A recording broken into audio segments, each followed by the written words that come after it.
Swami Maharaj ki jai. Chigera Kavishta Satchidananda Srila Bhakti Vinod Thakur ki jai. Chigera Kavishta Vaishnava Savam Srila Jagannath Swami Maharaj ki jai. Gauri Vedantacharya Srila Baladev Vibhushan Prabhu ki jai. Srila Vishwanath Chakravarti Thakur ki jai. Natham Srinivas Shamananda Prabhu ki jai. Srila Krishnadas Kaviraj Swami Prabhu ki jai. Shri Rup Sanatana Bhakti Ravinasi Srila Prabhupada Bhakti Swami Masaka Swami Prabhu ki jai. Sri Sri Tamil Ramananda Sri Gopal Sri Vini ki jai. Namatyam Srila Haridas Thakur ki jai. Namse Kahor Sri Krishna Chaitanya Prabhu Nityananda Sri Advaita Gadadhar Sri Vasudeva ki jai. Ramji Maya Purushana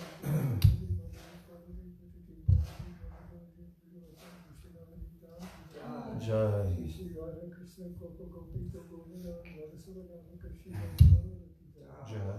Shankar Radhakan Yamuna Ganga Kasi Bhakti Devi ki jai. Jai.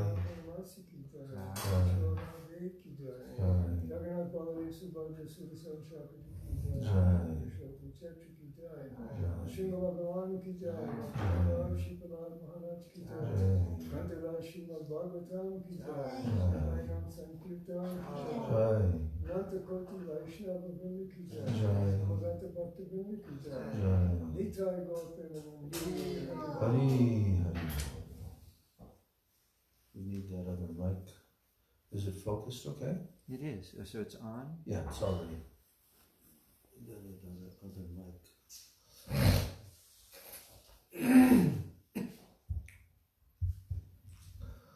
Vandeham Shri Guru Shri Jutaha Padakamalam Shri Gurun Vaishnavamscha Shri Rupam Sagrajatam Sahagana Raghunathan Vitam Tam Sajivam Sadvaitam Savadhutam Parijana Sahitam Krishna Chaitanya Devam Shri Radha Krishna Padam Sahagana Lalita Shri Vishakhan Vitamscha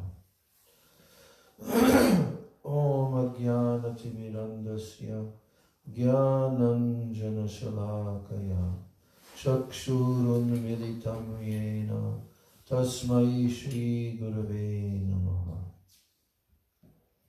Mukam Karoti Vachalam Pangam Langayate Girim Yat Kripa Tamaham Vande Shri Gurun Dinataranam Vancha Kalpa Tarubhyascha Kripa Sindhubhya Evacha Patitanam Bhavanebhyo Vaishnavebhyo Namo Namaha Namo Mahabhajanyaya Krishna Prema Pradayate Krishnaya Krishna Chaitanya Namne Gaura Tishe Nama Nityanandam Namastubhyam Premananda Pradayane Kalo Kalmashanashaya Janava Pataye Nama Panchatattvatmakam Krishnam Bhakta Rupa Swarupakam Bhaktavataram Bhaktakyam Namami Bhakta Shaktikam He Krishna Karuna Sindho Dinabandho Jagatpate Gopesha Gopika Kanta Radha Kanta Namostute Tapta Kanchana Gaurangi Radhe Vrindavaneshwari Vrishabhanu Sute Devi Pranamami Hari Priye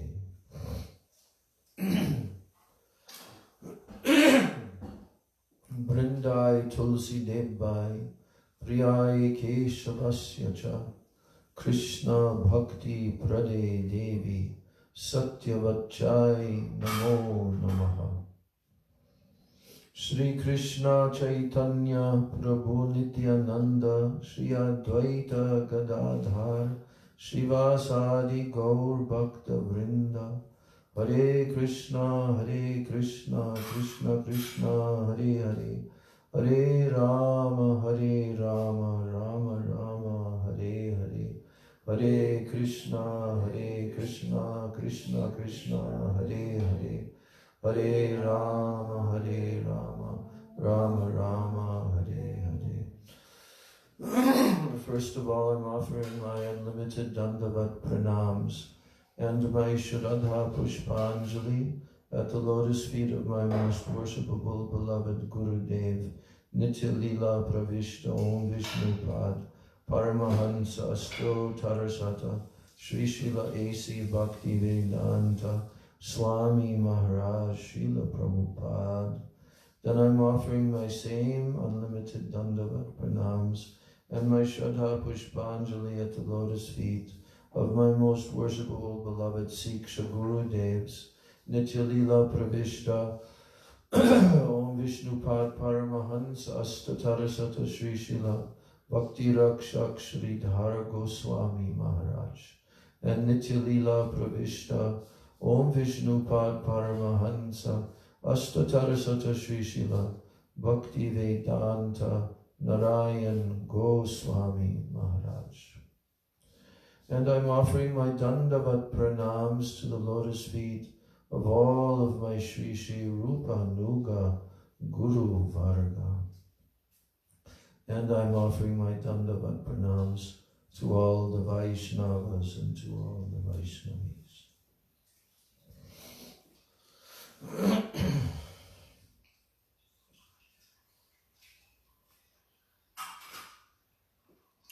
So we're continuing in chapter 3 of the Nectar of Devotion, titled The Eligibility of the Candidate for Accepting Devotional Service.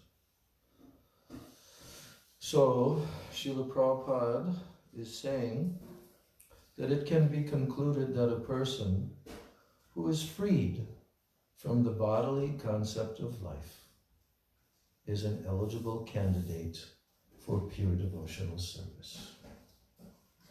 So obviously that also means that if someone is not freed from the bodily concept of life, then they're not a very eligible candidate.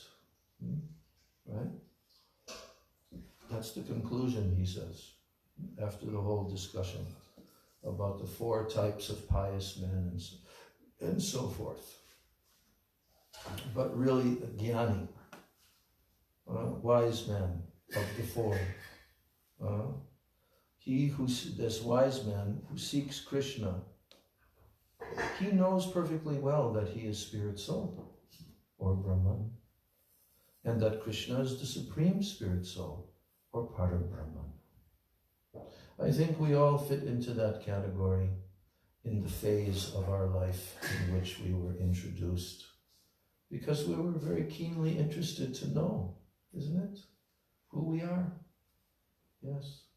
Sure, there was distress and there was whatever else, but we wanted to know this. And when we found out that this source that we were now discovering in our life was the very source from which every living entity can find out this information, that was a very great discovery. See?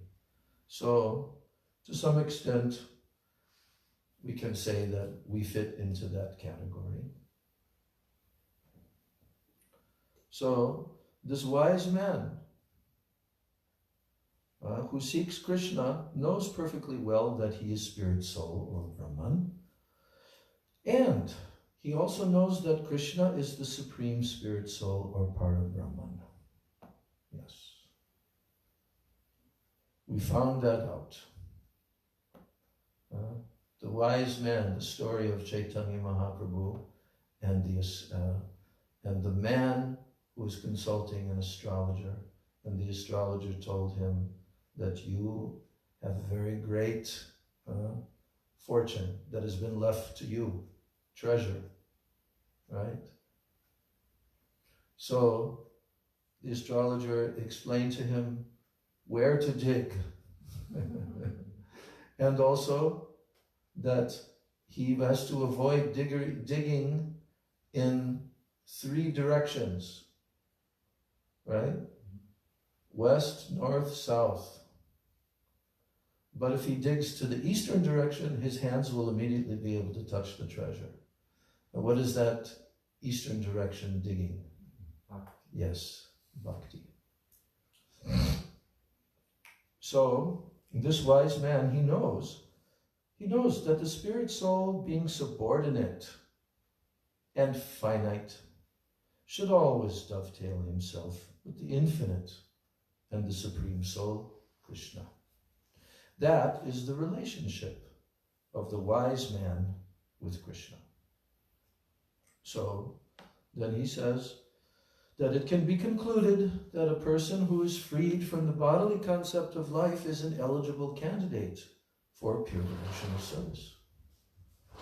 It is also confirmed in the Bhagavad Gita that after Brahman realization, when one is freed from material anxieties, after Brahman realization, what's that verse? Brahma bhuta prasanatma na sochati na kangshati samak sarveshu bhuteshu mad bhaktim labhate param. He attains my bhakti. So, when one is freed from material anxieties and can see every living entity on an equal level, sama sarveshu bhuteshu, then he is eligible to enter into devotional service. Mad bhaktim labhate param. So many verses have been quoted now to give this correct understanding according to Shastra, who can take to this process. Now, as stated before, there are 3 kinds of happiness. You know what they are? The 3 kinds of happiness? Material happiness, Brahman realization, and pure bhakti. And devotional, yes. Material, spiritual, and devotional. Yes. So devotional service and the happiness due to its execution are not possible as long as one is materially affected. If someone has desire for material enjoyment or for becoming one with the Supreme, these are both considered material concepts. Because the impersonalists cannot appreciate the spiritual happiness of association, and also the impersonalists also cannot appreciate the exchange of loving affairs with the Supreme Personality of Godhead. So therefore their ultimate goal is to become one with the Lord. Now the concept is simply an extension of the material idea. In the material world, everyone is trying to be the topmost head man among all his fellow men or neighbors. Everyone is trying, either communally, socially, or nationally. Everyone is competing to be greater than all others in the material concept of life. This greatness can be extended to the unlimited, so that one actually wants to become one with the greatest of all, the Supreme Lord. This is also a material concept, although maybe a little more advanced. However, the perfect spiritual concept of life is complete knowledge of one's constitutional position, in which one knows enough to dovetail himself in the transcendental loving service of the Lord. Well, this is called the perfect spiritual concept of life.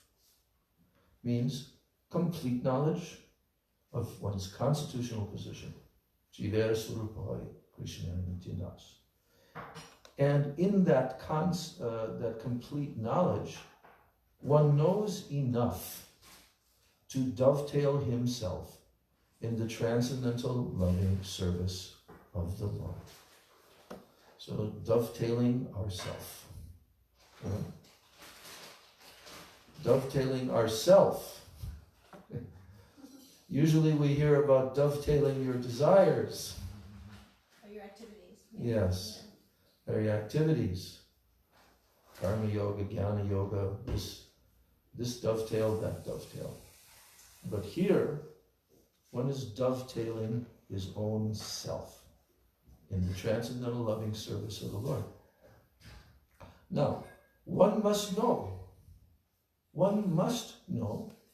that he is finite and that the Lord is infinite.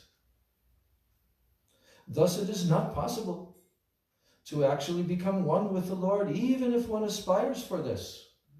It is simply not possible. So therefore, anyone who has any desire or aspiration for satisfying his senses by becoming more and more important, either in the material sense or in the spiritual sense, cannot actually relish the really sweet taste of devotional service.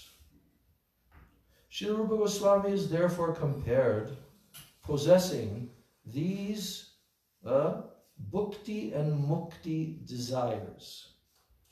Material, bhukti, and liberation, mukti. He has compared, Rupa Goswami has therefore compared possessing these bhukti and mukti desires with being influenced by what? Witch. Yes. The What? black art What? of a witch. A witch. Yes. Bhukti, mukti, spriha yavat pishachi. Pisachi. Bhukti, mukti, spriha yavat pisachi jadi vartate. Krishna bhakti sukhasyatra abhyudayo bhavet.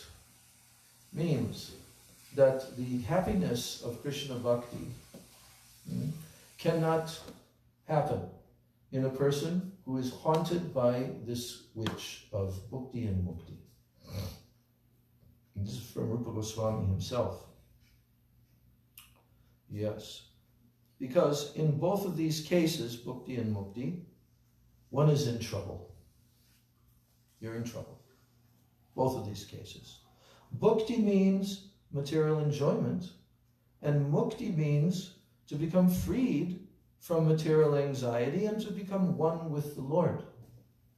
These desires are compared to being haunted by ghosts and witches, because while these aspirations for material enjoyment or spiritual oneness with the Supreme remain, no one can relish the actual transcendental taste of devotional service. Jai Shri Shri Guru Gauranga Radha Govinda Ji Ki Jai. Jai Jai Shri Radhe Shyam.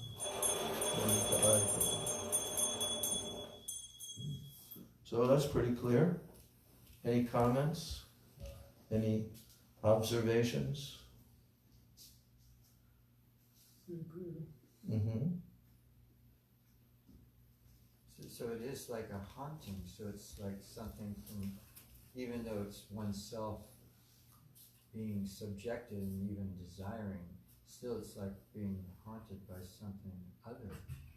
Yeah. These are the disqualifications.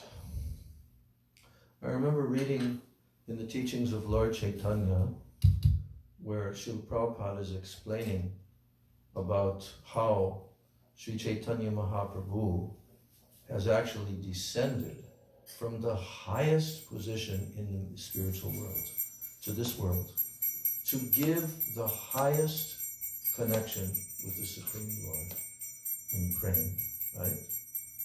And everyone is eligible to receive his mercy. Only one disqualification. One disqualification is there. If someone is influenced by Mayavad, then they're not eligible to receive Mahaprabhu's. Now, of course, we know that Mahaprabhu, first of all, removed the Mayavad influence. Sarvabhauma Bhattacharya, Prakashananda Saraswati Pad, and all the other sannyasis. By his causeless mercy, he did that. But in general, we see to the present day that if someone is under this false conception of oneness with the Supreme, that I am the Supreme, you cannot enter into devotional service.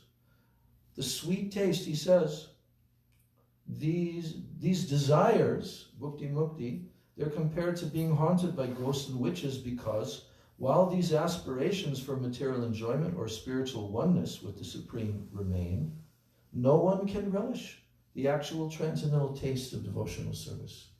So so important what we just read about how the person in knowledge understands I'm finite. Therefore I have to dovetail myself with the infinite. That's the prerequisite of bhakti. Because bhakti means bhakta, bhakti, and bhagavan. Or sevak, seva, and sevya.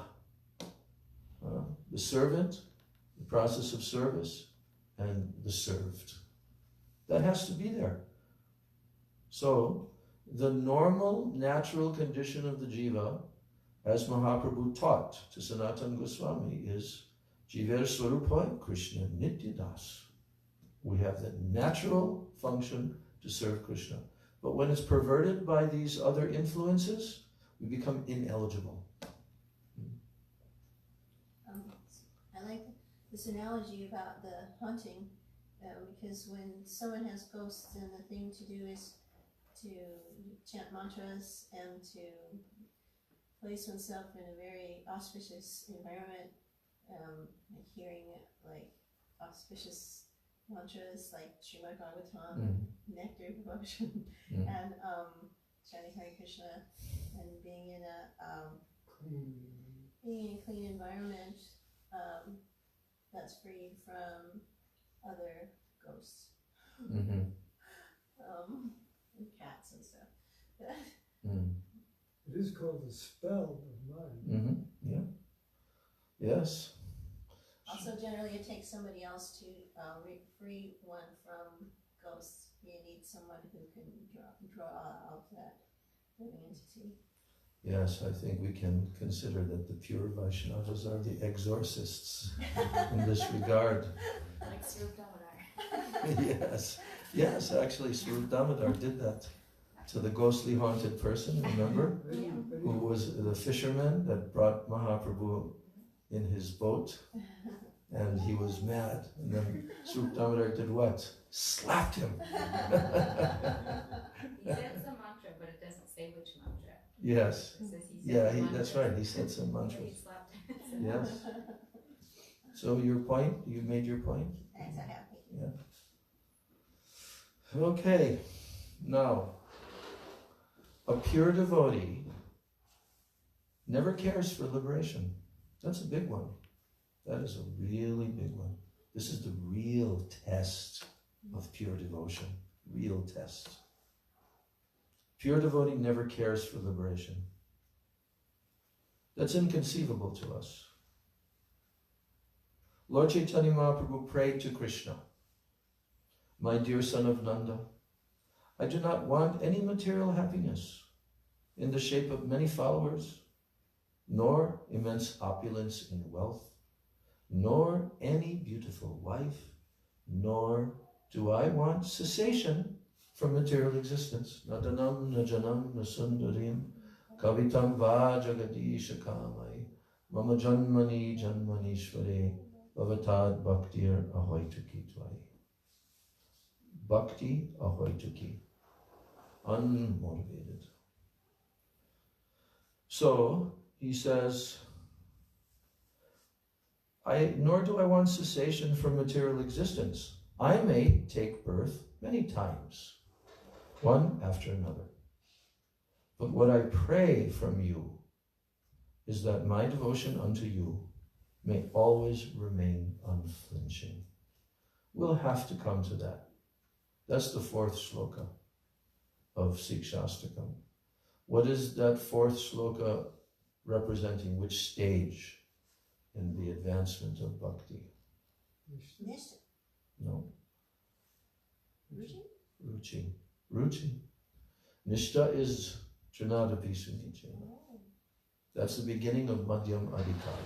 Trinadapi Sunichena. So when someone is tasting like this in the stage of Ruchi, then they understand how absolutely insignificant and undesirable all these material enjoyments are in comparison with what? Ahoituki bhakti. You see? So that's really the test. If someone really is immersed in Ahoituki bhakti, this natural indifference towards liberation will automatically come in the heart. We know that the devotee will accept 4 types, but the 5th type, no. But he doesn't desire them. The 5th type is kaivalya, mukti. But the 4 types of liberation, sarupya, samipya, sharsti, and savokya, he'll accept them, but he doesn't desire them. It's not that the basis of his devotion is trying to gain that. No, it's absolutely ahoituki. You know this word? It comes from the word hetu. Hetu means cause. So ahoituki bhakti, causeless. Yes. So the attention of a pure devotee is so much attracted to the glorification of the Lord's pastimes, name, qualities, forms, etc., that the devotee does not care for mukti. Why? His attention is so much attracted to the glorification of the Lord's pastimes, names, qualities, forms, etc. That's why he doesn't care for mukti. Now the famous Bilvamangal Thakur quotation, Sri Bilvamangal Thakur has said, "If I am engaged in devotional service unto you, my dear Lord, then very easily can I perceive your presence everywhere. Through my engagement in devotional service to you, my Lord, very easily I can perceive your presence everywhere.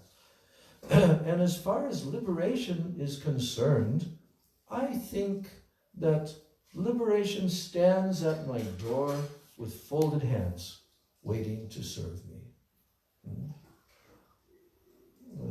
Mukti Kalitanjila Sevate Asman. That Mukti Devi, personified, is standing with her palms folded, waiting to serve. Please let me serve you. So, to the pure devotees, therefore, liberation and spiritual emancipation, they are not important things. What's spiritual emancipation?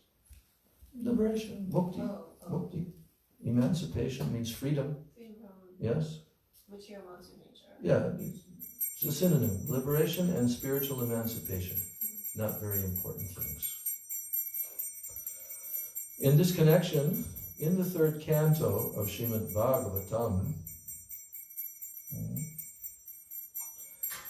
chapter 25, verse 36, Lord Kapila Dev has advised his mother Devahuti as follows.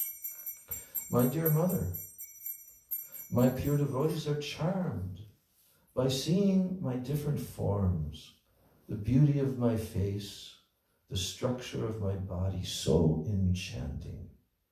My laughing, my pastimes, and my glance appear to them so beautiful that their minds are always absorbed in thoughts of me, and their lives are dedicated fully unto me.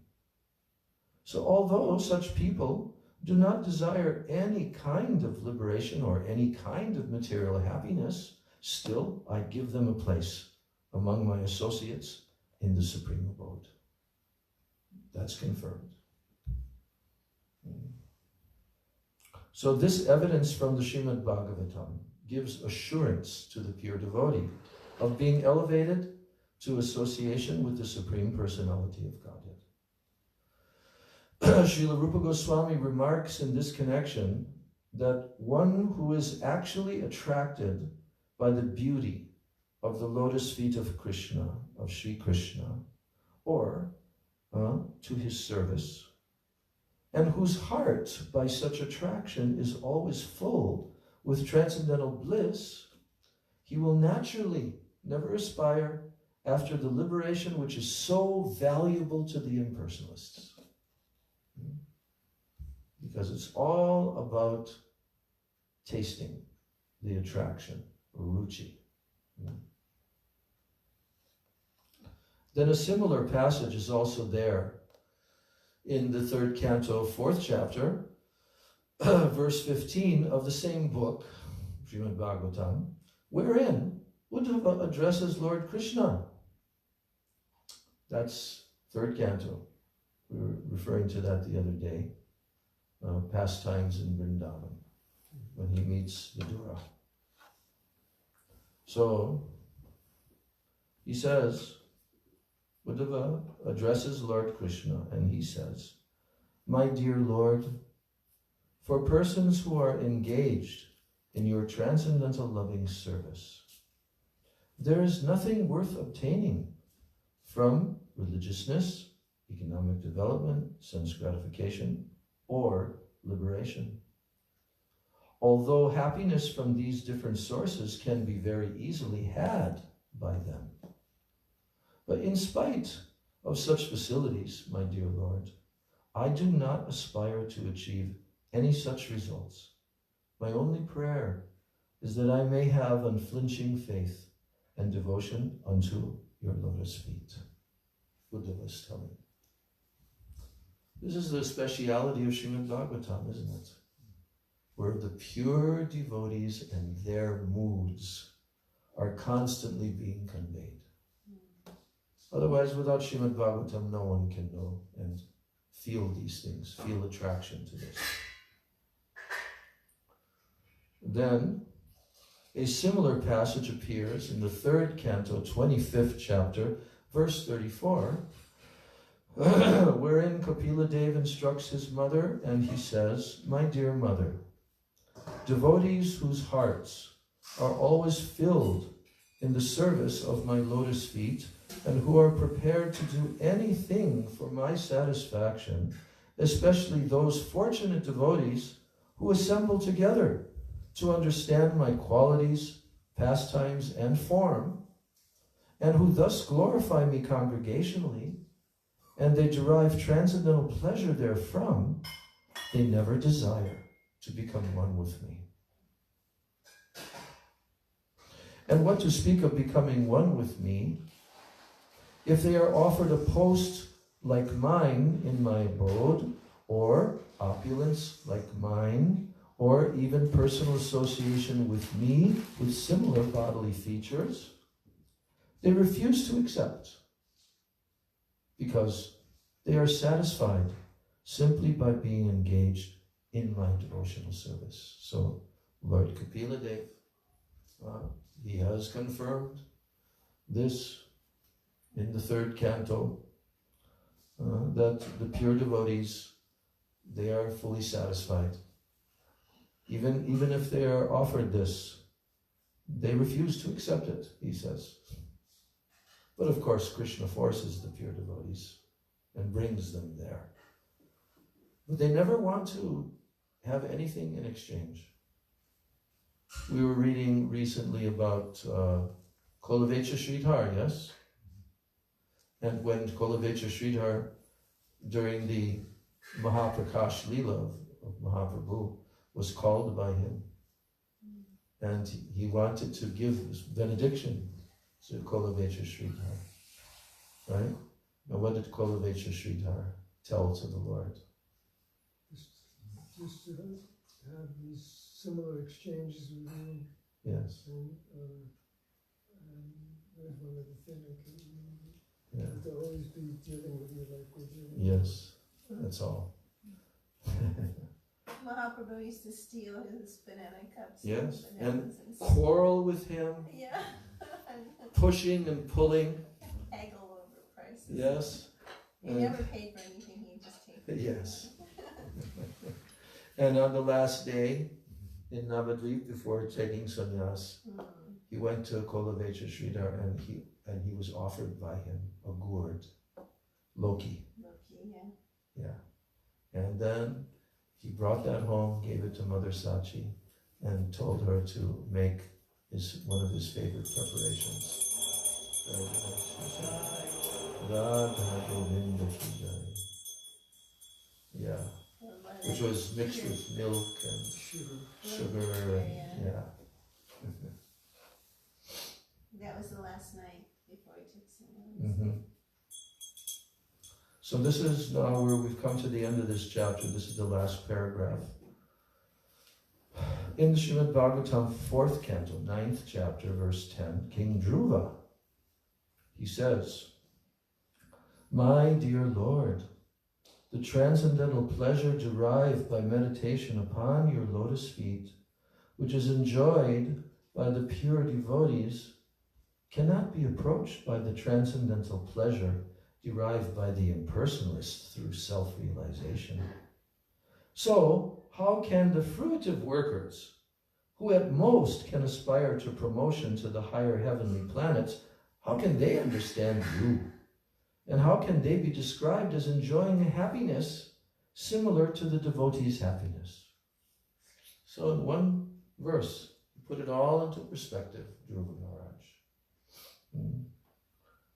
Because now Dhruva Maharaj is directly seeing Lord Vishnu after he has completed his 6 months of austerity, and chanting his mantra given by Narada Rishi. And then the Lord revealed himself, and the meditation of Dhruva Maharaj broke, and he fell to the ground, paying his obeisances. Then he knelt before the Lord. He wanted to pray to the Lord, but he was just a small boy, 5 years old. So therefore the Lord took his conch shell and touched him on the head. Then he could offer these beautiful prayers. So Dhruva Maharaj was a Sakam Bhakta in that category, because he came to the Lord with material desires, and his material desire was extremely strong. It was so strong that he did like some of the greatest austerities ever done in the universe to attain that goal, because he was a Kshatriya. Narada Rishi was very very impressed. Right? Just see how the Kshatriyas, they cannot take one insult. Because he was insulted by his mother. Yes, I want revenge. Revenge. I want a kingdom greater than my grandfather. He got it. Right? It was given to him. Polestar, Dhruvaloka. And also rulership for, 38,000 years? 60,000. 60,000. You sure? I'm not sure, but... No time limits. So, so he was forced by the Lord to accept. Yeah. The Lord asked him, but he said no. He didn't want. He says, now that I've seen you, I don't have any desires left, because the desires that I actually had, I was really searching for broken pieces of glass, things that are worthless, things that are rejectable and worthless. That's what I was searching for. But now that I found you, and you are the most beautiful, effulgent, valuable jewel. So I'm completely satisfied. Swamin kritartosmi. You know that means? Krita artha asmi. I am fully satisfied. I am fully satisfied. Then he says, Varam najate. I don't want anything. So, but the Lord made him accept. Yeah? He forced Dhruva to accept, because the Lord said, you came to me, I must give to you. I must give to you. So after the Lord disappeared, Dhruva felt sad about that. You see? He felt sad that was his actual motivation in approaching the Lord. So see, to become on that pure platform, so completely freed from any tinge of other desires. This is the normal and natural condition when the devotee attains that state. But then Dhruva had to stay in the material world. Of course, it's for the Lord's pastimes, and many things were accomplished. But he had to rule. Dhruva Maharaj also had great battles against the Yakshas, right? Yes. And I think he had to, was it that he had to be stopped by Swayambhuva Manu? He was just like, he was slaughtering them by the millions and millions, and he was in such a state of rage. And then I think it was either Brahma or Swayambhuva Manu who told, okay, enough.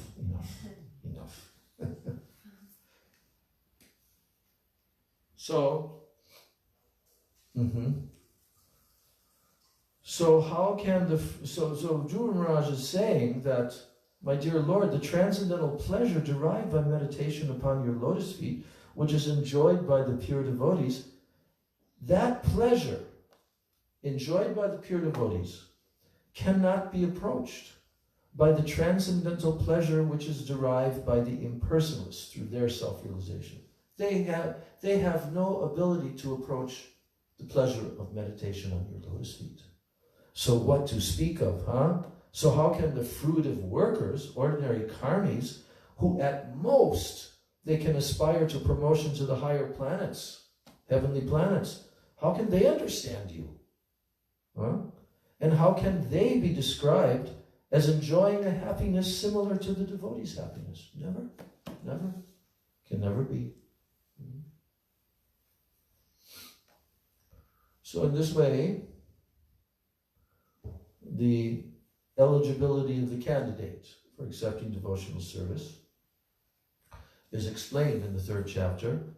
And the 4th chapter is titled Devotional Service Surpasses All Liberation. How much a devotee is seriously attached? How much a devotee is seriously attached to the devotional service of the Supreme Personality of Godhead, it can be understood from the statement of Maharaj Prithu, who's called Adi Braj, and who you happen to be reading about. So this is described Srimad Bhagavatam 4th canto, 20th chapter, verse 24. So there, Prithu Maharaj prays to the Supreme Personality of Godhead thus.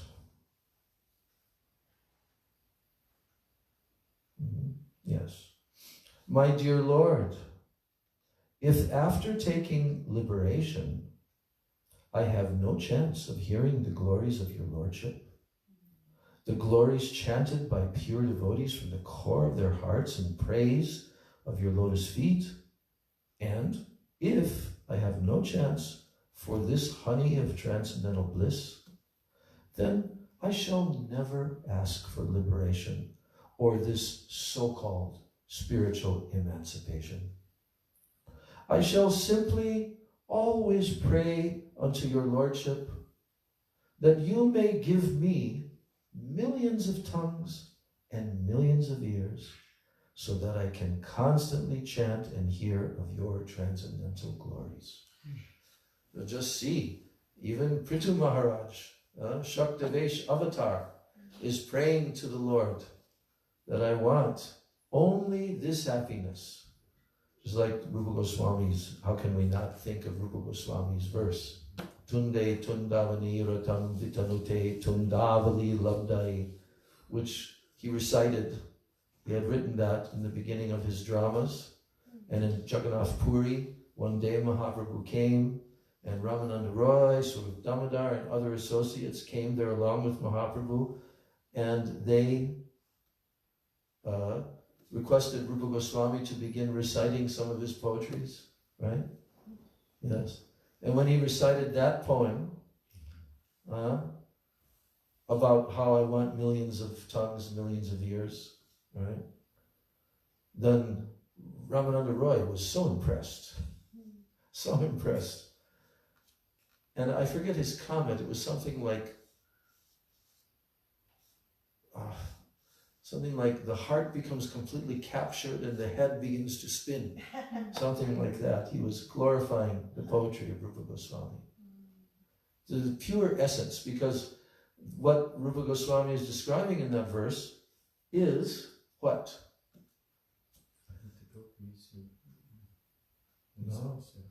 He's describing in that verse, he says, I do not know how much nectar there is in these two syllables. Krishna. Because when I chant this name, I want to have millions of tongues. And when I hear the nectar of this name, I want to have millions of ears. And when this name, through my ears, enters into the courtyard of my heart, all my senses become completely inert and overpowered. I don't know how much nectar is there in these two syllables, Krishna. So even Prithu Maharaj, he's a Rasik. He's talking about this nectar. And the last paragraph we'll read tonight is that the impersonalists, they desire to merge into the existence of the Supreme. But without keeping their individuality, they have no chance of hearing and chanting the glories of the Supreme Lord. If they don't have their individuality, how are they going to do that? Because they have no idea of the transcendental form of the Supreme Lord, so there is no chance of their chanting and hearing of his transcendental activities. In other words, unless one is already beyond liberation, one cannot relish the transcendental glories of the Lord, nor can one understand the transcendental form of the Lord. So one has to have gone beyond mukti to attain that state of being able to relish. That's why this will be talked about further, but the term Jivan Mukta is referring to a devotee who is living within this world, but actually he's already mukta, he's already liberated. It is those types of personalities who can then, they're qualified to enter into this experiencing the taste of rasa. Yes. And because we're talking about such relishment, I can't stop. I have to read the next paragraph. Let us all relish. So this will be the last one. A similar statement is found in the Srimad Bhagavatam 5th canto, 14th chapter, verse 44. Shukadev Goswami addresses Parikshit Maharaj there, and he says, quote, the great soul, King Bharat, he was so much attached to the service of the lotus feet of Krishna that he very easily gave up his lordship over the earthly planet. He was the emperor. And he gave up his affection for his children, society, friends, royal opulence, and beautiful wife. He was so very lucky that the goddess of fortune was pleased to offer him all kinds of material concessions, but he never accepted any of these material opulences. So Shukadev Goswami praises this behavior of King Bharat very highly. He says, any person whose heart is attracted by the transcendental qualities of the Supreme Personality of Godhead, Madhusudan, he does not care even for that liberation which is aspired to by many great sages. So what to speak of material opulences?